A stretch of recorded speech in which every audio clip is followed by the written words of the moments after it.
कि आपके गले में खराश रहती है, मौसम कोई भी हो, परेशानी आपको किसी भी मौसम में जो है कम नहीं होती है, हमेशा आपको परेशान करती रहती है।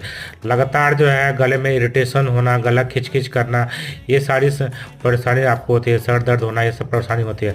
तो आप फॉरएवर बी हनी ट्राई करें। ये एक नेचुरल कफ सूदर है और इसके अंदर एंटीबायोटिक प्रॉपर्टीज होती है। तो ये आपको जो बेनिफिट आपको जो करेगा, ये आपके गले में जो खराश है उसको कम करेगा, इरिटेशन को कम करेगा, और ये एंटी इन्फ्लामेटरी प्रॉपर्टीज इसके अंदर पाया जाता है जो आपको इम्यूनिटी बढ़ाएगा। प्रोडक्ट ऑर्डर करने के लिए मेरे स्क्रीन पर शो हो रहे नंबर पर आज ही कांटेक्ट करें और इस चैनल को